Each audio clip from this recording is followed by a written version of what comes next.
ইদানিং আমি খাওয়া-দাওয়া করতেই বেশি পছন্দ করতেছি। জানি না কি হয়েছে?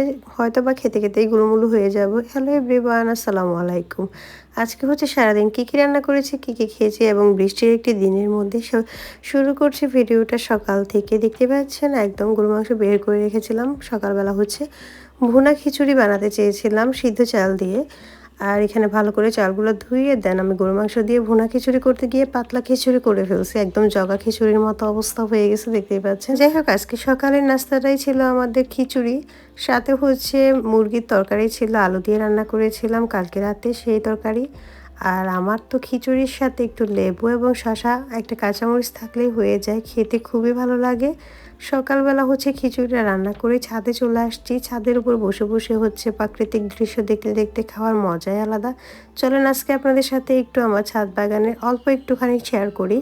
যদি এটা আমার বাগান না, এটা আমার শাশুড়ির বাগান বা শ্বশুরের বাগান বলতে পারেন, কারণ ওনারাই হচ্ছে এগুলো লাগিয়েছে। বোমা মরিচ গাছ, কাঁকরোল গাছ, কলমি শাক, কি নেই আমাদের ছাদে? অনেক কিছুই নেই, অনেক অনেক সুন্দর সুন্দর গাছ নেই, ফুল গাছ নেই, অনেক কিছুই নেই আসলে। কি আছে সেটাই বললাম জাস্ট। যাই হোক, তারপর হচ্ছে এক কাপ চা খেয়ে নিয়েছি। আর তাও হচ্ছে আমি ছাদে এসে এসে পাখির ডাক শুনতে শুনতে চাটা খাচ্ছিলাম। চাটা খেতে বেশ ভালো লাগতেছিল। আর এইভাবে হচ্ছে ছাদের উপর হাঁটতে তো আরও বেশি ভালো লাগতেছিল। শুধু ভালো লাগলে তো হবে না, কাজও করতে হবে। তাই নিচে চলে আসছি, খাওয়া দাওয়া সেই একটু প্লেটগুলো ধুবো, সাথে হচ্ছে দুপুরের জন্য রান্না করব। এই যে আজকে হচ্ছে বেগুন ভাজি করবো, একটু আমার অন্য স্টাইলে বেগুন ভাজিটা করব ডিম দিয়ে, খুবই মজা হয় এই বেগুন ভাজিটা। আজকে নতুন করে আমি ট্রাই করছি। এখানে কাঁচামরিচ পেঁয়াজ দিয়ে একটা ডিম এবং একটু লবণ আর হলুদ দিয়ে গুলিয়ে নিয়েছিলাম। দেন আমি এক চামচ করে চা চামচ দিয়ে বেগুনের উপর দিয়ে দিচ্ছি, দেখতেই পাচ্ছেন। ঠিক এইভাবে এক পাশে হচ্ছে আসলে ডিমটা দেওয়া হচ্ছিল। এটা খেতে খুবই ভালো লাগছে। আর আগে তো বেগুনটাকে হলুদ এবং লবণ দিয়ে মাখিয়ে নিয়েছিলাম, তার উপরে হচ্ছে এগুলো দিয়ে দিচ্ছিলাম। এটা খেতে কিন্তু বেশ ভালো লাগতেছিল ডিমের সাথে হচ্ছে বেগুন। খুবই জাস্ট ইয়াম্মি ছিল, মানে অনেক বেশি মজা হয়েছিল এই ভাজিটা। শুধু যে বেগুন ভাজি করছি তা না, আজকে হচ্ছে ঢেঁড়স ভাজিও ছিল, সাথে হচ্ছে ছোট মাছগুলা ভাজি করছি। আচ্ছা, মাছের তরকারি কার কার ভালো লাগে? আমার কাছে তো মাছ তেমন একটা প্রিয় না, বাট ছোট মাছ যখন ভাজি করা হয় একদম কড়া করে সেই মাছটা খেতে বেশ ভালো লাগে। এদিকে আমার বেগুন ভাজিটা হয়ে গেছে, আর এদিকে ছোট মাছগুলো হচ্ছে ভাজি করে নিচ্ছিলাম।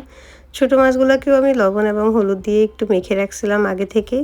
দেন এগুলোকে ফ্রাই করে নিয়েছিলাম, একদম কড়াভাবে হচ্ছে ফ্রাই করব। আর এই পাশে বেগুন যেই ফ্রাই প্যান থেকে আমি তুলে নিয়েছি, সেই তেলের মধ্যে হচ্ছে আমি আবার ঢেঁড়স ভাজির জন্য কাঁচামরিচ, তারপর পেঁয়াজ কুচি দিয়েছি। অনেকে হচ্ছে ঢেঁড়স ভাজিতে রসুন দেয়, আমিও দিই মাঝে মধ্যে মরা থাকলে দেই, মরা না থাকলে দেই নাই আর কি।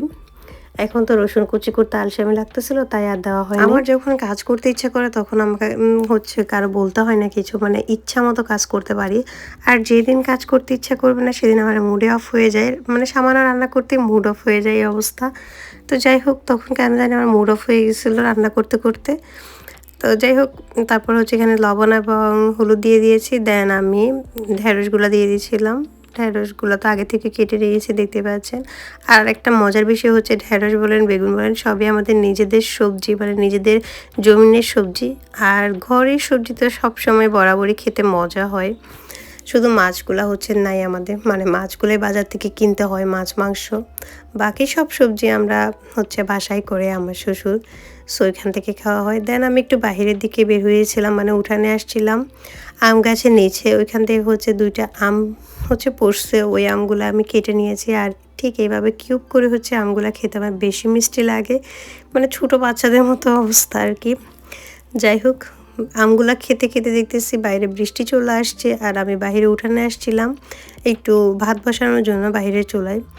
তো এদিকে হচ্ছে আপনাদের সাথেও শেয়ার করতেছিলাম, এই যে লাকড়ি চুলার মধ্যে ভাত বসিয়ে দিয়েছি। এদিকে ভাতটাও হয়ে আসছে মোটামুটি, আর সাথে সাথে ঝুম বৃষ্টি। একদিকে ঝুম বৃষ্টি শুরু হয়েছে, আর একদিকে আমি বারান্দায় চলে আসছি ভাত খাওয়ার জন্য, কারণ কারেন্ট চলে গিয়েছে। আর একটু বৃষ্টি হতে না হতে বা আকাশটা একটু মেঘলা হলে কারেন্ট যে যায় আর আসার নামই থাকে না। কেয়ার করার ঘরের ভিতরে একদম অন্ধকার হয়ে গেছিলো, তাই ব্যালকনিতে এসে হচ্ছে আমি ভাত খাচ্ছিলাম। আর সেই বেগুন ভাজিটা দিয়ে ভাত খেতে এত বেশি মজা লাগতেছিল। বাইরের ওয়েদারটা দেখুন কি সুন্দর লাগতেছে। যদিও এই ওয়েদারের সাথে খিচুড়ি ভালো মানাতো, কিন্তু সকালবেলা খিচুড়ি খেয়েছি তখন বৃষ্টি হয় না, আর এই টাইমে বৃষ্টি হচ্ছে। যাই হোক, কিছু করার নেই, ওয়েদারের সাথে হচ্ছে তাল মিলিয়ে তো চলতে পারবো না, তবে খাবারটা খুব মজা ছিল এটা বলতে পারবো। মানে যেমন মজা হয়েছিল হচ্ছে মাছগুলা তো প্রথমে হচ্ছে ভাজার পর আমি একটু বেরেস্তা করে দিয়ে দিয়েছিলাম, খেতে আরও বেশি মজা লাগতেছিল। ভাত খেয়ে একটু রেস্ট করছিলাম, এদিকে আম্মু হচ্ছে গাছ থেকে একটা কাঁঠাল পেড়ে নিয়েছিল, আমার জন্য হচ্ছে 4-5টার মতো কুশ রেখেছিল, কারণ আমি তেমন একটা কাঁঠাল খাই না, এটা শক্ত ছিল সেই জন্য রাখছিল। বাট খাবো না করতে করতে 5টা কুশি আমি খেয়ে ফেলছি, এত বেশি মজা ছিল এগুলো, একদম হালকা একটু শক্ত ছিল, নরম হয় নাই, যার কারণে হচ্ছে খেয়েছি। আর খুবই মিষ্টি ছিল কাঁঠালগুলা। দেন কাঁঠাল খাওয়ার পরে আমি সন্ধ্যার দিকে এখানে চা বানাতে চলে আসছি সবার জন্য। আব্বু হচ্ছে নামাজ থেকে চলে আসছে, মানে মসজিদ থেকে চলে আসছে, আর এদিকে আমার চাটাও হয়ে গিয়েছে। আমরা হচ্ছে গরুর দুধ দিয়ে চা বানাই, আর গরুর দুধটাও আমাদের নিজেদেরই ঘরের, মানে আমাদের সব কিছুই ঘরে থাকে আর কি। যাই হোক, এখানে হচ্ছে খুব ভালো করে আমি চাটাকে ফুটিয়ে আমাদের সন্ধ্যার নাস্তা শেষ করছি, সাথে আমার ভিডিওটা শেষ করছি। সবাই ভালো থাকবেন।